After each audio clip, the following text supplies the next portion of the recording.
Break के बाद खुश आमदीद कहेंगे, बिग फोर में कुछ बात करेंगे गिरफ्तार जमशेद दस्ती की, जिनकी एक वीडियो सामने आई थी। उन्होंने अपना बयान दिया था, दुहाइयां दी थी चीफ जस्टिस से और पाकिस्तान आर्मी से और पाकिस्तान के आवाम से कि उन्हें बचा लिया जाए।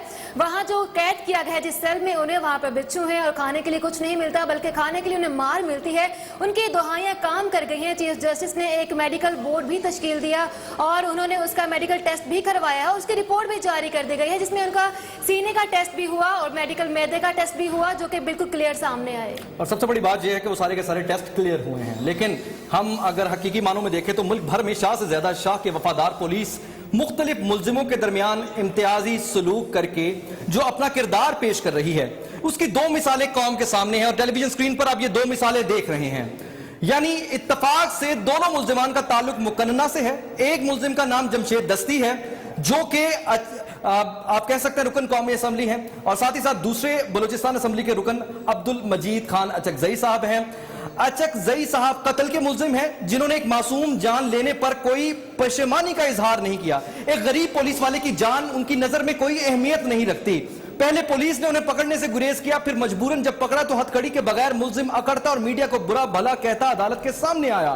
रिमांड पर जेल में मराहत से नवाजा गया। उसके बरक्स जमशेद दस्ती को गिरफ्तार किया गया, हथकड़ियों और आम कैदियों की वैन में डालकर लाया गया। एक तरफ हुकूमती ओहदेदार और पूरा कबीला मकदूल पुलिस के लवाहिकीन पर सुलह के लिए दबाव डाल रहा है, जबकि मकतूल के घर वालों ने वाज़ेह किया है कि वो सुलह करेंगे ना ही दियत लेंगे, उन्हें इंसाफ चाहिए। तो दूसरी तरफ जमशेद दस्ती पर मुकदमात दर मुकदमात बनाए गए। बकौल जमशेद दस्ती उन्हें मेंटली टॉर्चर किया जाता है, उन्हें भूखा रखा जाता है और एक मुल्जिम के साथ वीआईपी सलूक और दूसरे के साथ गैर इंसानी रवैया। ये हमारे निजाम का एक छोटी सी झलक है। हमारी तर्ज हुकूमत और निजाम इंसाफ हकीकत में ये है। और मजीद अचकजई साहब जो कि 2009 में सैटेलाइट टाउन पुलिस स्टेशन में दर्ज होने वाले अगवा के मुकदमे में भी दाऊद खान नसर की अदालत में पेश हुए, एक ऐसे मुल्जिम जो कि इससे पहले अगवा और भत्ताखोरी में रहे और अब कत्ल के उसमें इतना वीआईपी ट्रीटमेंट, और दूसरी जानिब जमशेद दस्ती जिन्हें अब अडियाला जेल मुंतकिल कर दिया गया है। पुलिस की फुर्तियां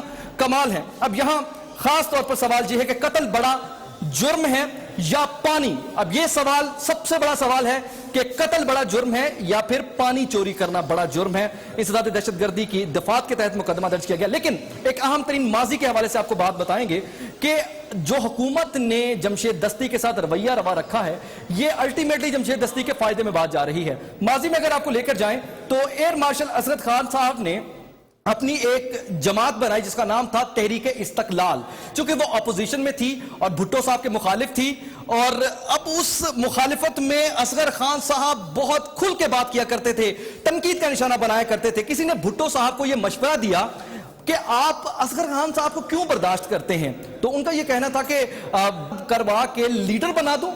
तो मैं ऐसा नहीं कर सकता, वो बोलता है उसे बोलने दो। तो आज जमशेद दस्ती को पंजाब की हुकूमत ने या वफाकी हुकूमत ने गिरफ्तार करवा के एक किस्म का लीडर बनाने की कोशिश की है जो कि फायदे में जाएगा। लेकिन यहां दूसरा रुख यह भी है कि एक तरफ जमशेद दस्ती को गिरफ्तार किया जाता है, लेकिन दूसरी तरफ शेख रशीद के मामले पर, शेख रशीद साहब के मामले पर भुट्टो साहब की पॉलिसी पर अमल किया जाता है कि उन्हें कुछ नहीं कहा जाता। लेकिन अभी हम सलाम पेश करेंगे हुकूमत के मुशीरों को कि वो क्या क्या मशवरे दे रहे हैं और जमहूरियत में जो डिक्टेटरशिप का तासुर सामने आ रहा है और अपोजिशन जिसका फायदा भी उठा रही है। बाबर इवान साहब बीच में आ चुके हैं। बाबर इवान साहब ने कहा है कि वो भरपूर तरीके से इस केस को लड़ेंगे और ये केस अल्टीमेटली हुकूमत के मुखालिफ जाएगा और हुकूमत यकीनन ये बात सोचेगी जरूर कि जिसने भी वह मशवरा दिया कि जमशेद दस्ती को गिरफ्तार किया जाए वो यकीनन एक गलत मशवरा था।